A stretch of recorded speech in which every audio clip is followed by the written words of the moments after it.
Good morning. My name is Sam Beatty. I want to thank the Generosity Committee for the opportunity to speak today as a part of the Cloud of Witness series.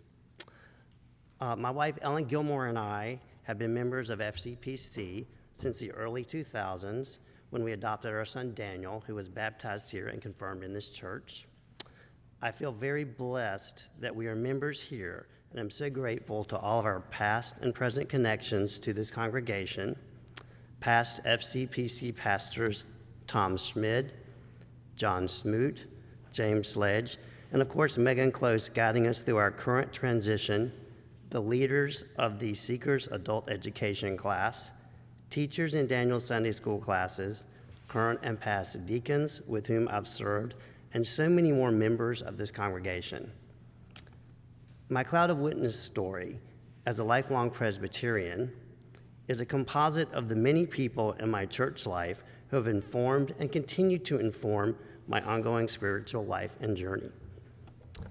I was raised in the Presbyterian Church, attending and joining the First Presbyterian Church in my hometown of Burlington, North Carolina.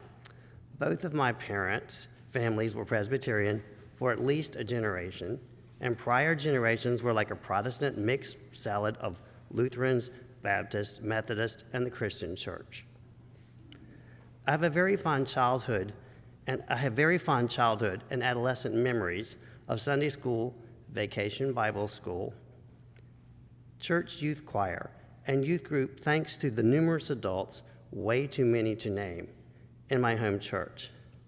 Though I am not blessed with musical talent, I can definitely attribute my appreciation for ecclesiastical music to my home church's organist choir director, Robert Burns King, who, if we behaved ourselves in the elementary youth choir, periodically let us sit behind the seemingly large Chance organ and watch him play. The most fascinating part, for me at least, was waiting to see how many times he pulled the organ stops. I am also thankful to him for not booting me from the youth choir when I was in the second or third grade, and I and one of my friends decided that climbing into and trying to ascend the church's bell tower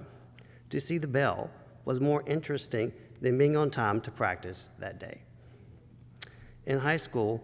my youth group was part of my church's first ever drive-through nativity, and I was a wise man who had to climb and sit on top of a ladder behind a very large wooden cutout of a camel. I found this an awe-inspiring community event, but will always be grateful to my thoughtful youth group leaders who always had hot chocolate waiting once I descended from the cold at the top of that ladder.